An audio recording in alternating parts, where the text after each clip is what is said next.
Hey guys, it's Brandon, aka B.Rich Beauty, aka your beauty best friend. Happy Wednesday, y'all. Child, Trey Songz is fighting with the police. Ludacris got his car stolen and Tiger King wants to be pardoned. Baby, we're talking about that and a lot more. You know what to do. Grab your tea, grab your beverage. Let go.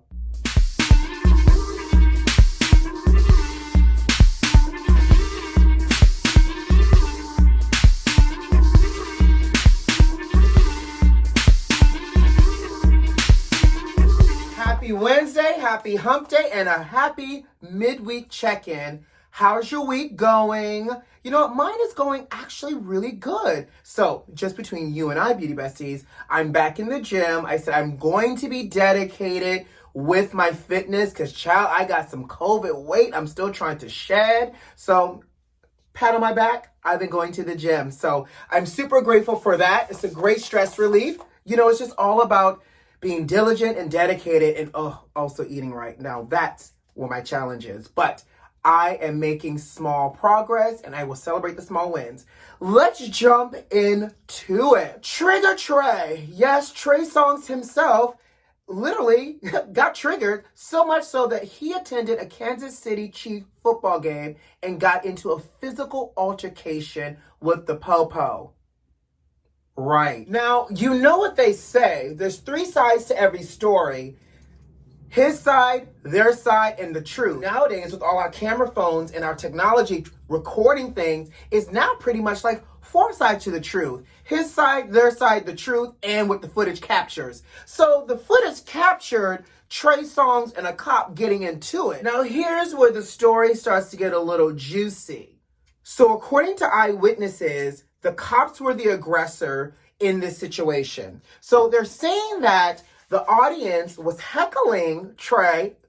Gotta remember to get it right. Heart here and heart here. Anyway, so the eyewitnesses are saying that they were heckling Trey because he was not following the safety protocols of the stadium by wearing his mask.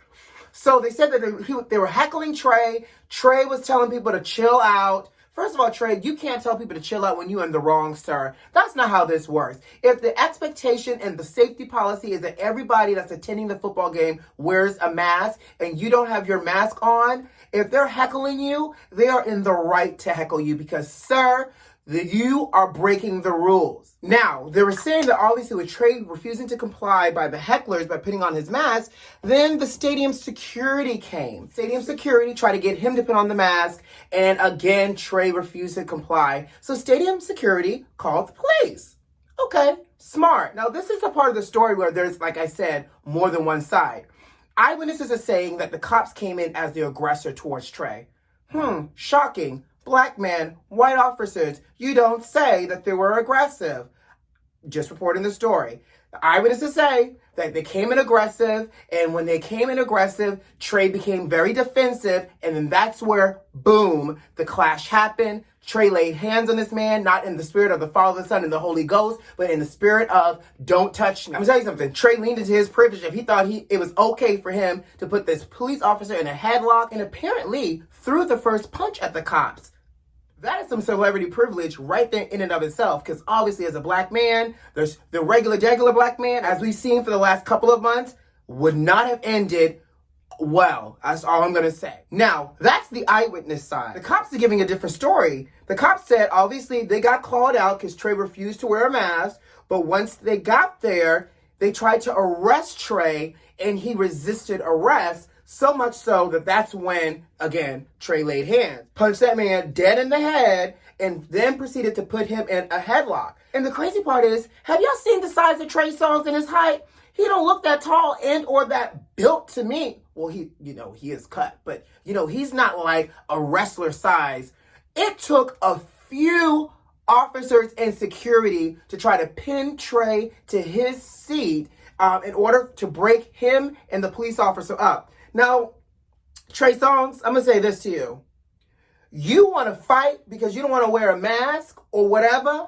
This is not the time when you lean into your Rosa Parks sugar and try to plant yourself for a movement and or a cause. You broke the rules. You were supposed to be wearing a mask, and that was the deal when you walked into that stadium, and because you refused to, the cops got called because you wanted to do what? Not wear a mask? Sir, really? What's the purpose behind this? Why not wear a mask? People are dying. We're still in a pandemic. You're at a football game. Granted, I think the stadium has like an outdoor, like there's no roof to it. But still, if the expectation is you wear a mask because there's multiple people in the stadium trying to enjoy this football game, I would want my money back. Because at this point, yes, this is some good celebrity entertainment over here, but I paid my money for these tickets to watch the football game take place, and now I'm being distracted because you want to knuck if you buck. Trey Songz, get out of here. Now I'm going to go ahead and show y'all the clip of this altercation, courtesy of TMZ,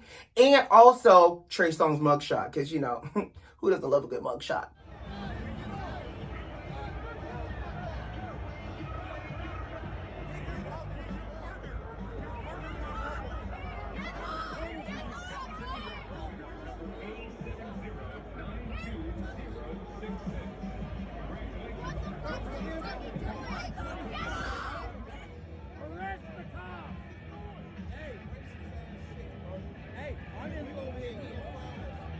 Can you believe this whole scuffle? You would have thought Trey was on the whole doggone wrestling team. Well, anyways, Trey got arrested, got booked, and now is out. We'll see if the charges get like dropped or if the charges get reduced because he is a celebrity. But Trey Songz wants to fight at somebody's football game over a mask. Child, let's move on. Are y'all familiar with the DeBarge family? You know, the singing DeBarges like Chico and Elle, and you know, they used to have the group DeBarge.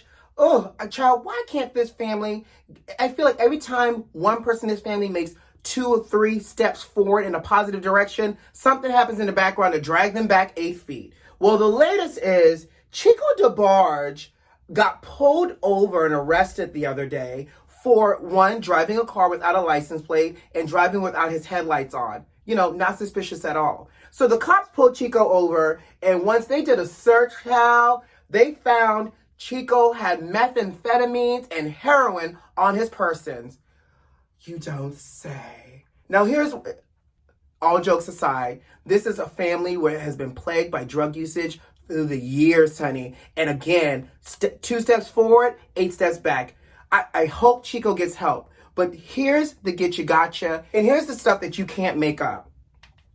The cops pulled Chico over. Chico also didn't have a driver's license on him either, y'all. So he had no driver's license, had no license plate, and had no car lights on. A recipe to be pulled over. Clearly, he must have been screaming for attention. Well, he got it. So the cops pulled him over, and when they asked him to identify himself, Chico said that he was James DeBarge, his brother. First of all, you get pulled over with methamphetamine, sir, and heroin on you, and you're going to throw your brother under the bus saying, I'm James? What if he had some warrants? Well, you would have been going to jail anyways. But still, I wish your brother would. Like, I legit, I wish a brother would. I mean that with every tone, every cadence, and the street shade behind that. I wish a brother would. First of all, none of my brothers will ever be stupid enough to do that. But still, I can't fathom literally getting pulled over. You don't have an ID on you, and they say, who are you? And you call out another person, and especially not only another person, but your blood relative, your brother. So obviously, they found out that Chico was Chico once they got him down to the jailhouse, honey, and booked him. But baby, ain't that some ish? Chico DeBarge is a.k.a. moonlighting as James DeBarge. Child. But I will say this. I hope and wish that Chico gets some help, because methamphetamine and heroin, so what's going on in your life? But he was also caught in the car with 2 unidentified females. But we shall move on, but not without leaving it with a shady eye. Okay? So did y'all hear? Wendy Williams' brother is officially eating crow. Ciao. I knew at some point this was going to come to a head. And I'm going to tell you my theory behind why this came to a head. So Wendy Williams' brother went back to online, and this time he wasn't in his car for his PSA. He looked like he might have been still in his home with a decent background. Well, Wendy's brother took to the internet and apologized to his sister, Most importantly, just saying that this was not the platform for us to go back and forth. He spoke to his father. His father said that he was better than this, and he realized that they needed to work it out outside of the media and all of us with our front row view to watch it. And I will say this, I was expecting this to get a little bit juicier before it ended, but I feel like we got a few pennies worth of entertainment from them. Now, here's my sneaking suspicion on how this came to a head so quickly. I don't know what Tommy does for a profession in terms of his career, but what I do know is that whatever he does, Wendy probably still helps him out and the rest of the family financially, and we know she takes care of the dad, so I think a couple of things might have happened. One, the daddy must have called him and said, Tommy, stop the bull. Like, leave your sister alone. This is going too far. She's talking about it on her show. It's being messy. This should not be family business. It needs to be aired out. That might have been one of the calls. The other type of call might have been from the daddy to Tommy. Now, you know she pays out bills. Leave her alone and take this offline before she stops payment to the check, because you know we got a mortgage. So I'm feeling like the daddy had a lot to do with this coming to an end, because at the end of the day, we know that Wendy Williams is probably taking care of her brother, her sister, her daddy, and a host of other relatives as well. And that was just bad publicity for the family. Not to mention, Wendy probably called up her daddy and was like, Daddy, tell him to back off, or that check gonna get canceled. It's always entertaining when you can see people eat crow politely. I wonder how it tasted. Moving on. So Tiger King, aka Joe the Exotic, is now asking the Biden administration to give him a presidential pardon. Now, for those that may not know who Joe the Exotic is, he is the infamous Netflix Tiger King who was arrested for allegedly putting out a hit on Carole Baskin. And for those that may not know, Carole Baskin is also the woman who rescued tigers, and also the woman who allegedly is the reason why her husband went missing, because he became tiger dinner. Allegedly. Now, her husband went missing a long time ago. People don't know where he is, and she miraculously is married to another person living her best life. Anyways, Joe's been in jail, and Joe is now asking, like I said, the Biden administration to pardon him, because he thought he was going to get a whole presidential pardon from Trump, in the last hours as Trump was pardoning all of his other criminal friends. Joe thought he was going to be on that list. So much so that Joe actually had a whole limo on standby, honey, ready to pick him up from the jailhouse, but that pardon never came. So now Joe is on this whole offense saying that, defense, y'all know I don't speak football. So Joe's on this whole offense saying that Trump did not pardon Joe the Exotic because Joe the Exotic himself is too gay. Okay. Too gay, huh? Really, Joe? What makes you too gay? Is it the mullet? Is it the blonde mullet with the goatee looking like Hulk Hogan's gay little cousin? Or is it the neck tattoos? What about you makes you too gay? I don't know, because looking at you, I don't know why Trump didn't pardon you. Maybe the fact that you were accused of putting a hit out on somebody is the reason why you weren't pardoned. Not that I'm saying that your crime is any less criminal than all the other criminals that Trump pardoned. Maybe Trump decided to let you stay in jail and rot because of that alleged hit that you put out on Miss Carole Baskin. But in the meantime, Joe is doing everything he can to get out of jail. So we'll see what the Biden-Harris administration does, because I'm sure there's probably people that want to see Joe Exotic go free, including Carole Baskin. Body. No, I'm just joking. So, Jen Psaki, the press secretary, has announced that the U.S. Treasury Department is moving forward with plans trying to resume putting Harriet Tubman on the $20 bill. Now, if you recall correctly, Obama began the process of trying to get Harriet put on the $20 bill. Trump took office, and then all of a sudden there was technical difficulties in getting Harriet put on the $20 bill. So for the last 4 years, it has stalled out. Well, this Biden-Harris administration is trying to get Harriet put on this $20 bill. Let me tell you something. I am here for replacing racist Andrew Jackson, allegedly. I don't know the man personally, but between him and his hairstyle, he looked like he might have been a racist child. But I'm just saying, I need Harriet to be on my money. And once Harriet gets on this $20 bill, I will be carrying black dollars only 20s in my wallet. I don't want nothing less than a 20. I don't want nothing more than a 20. And if you ask me, do you have change to break a 20? No, because all I got is 20s. I need my money. I need Harriet as the face of the $20 bill. But you know what's also so interesting? I guess we move past these technical difficulties now that we have a new administration that believes in inclusivity, especially putting a black woman on a $20 bill, not only who freed hundreds of slaves, but also to highlight how this country was built on the backs of black people. Run me my black money. Now, before I get out of here, did y'all hear that Ludacris' car got stolen?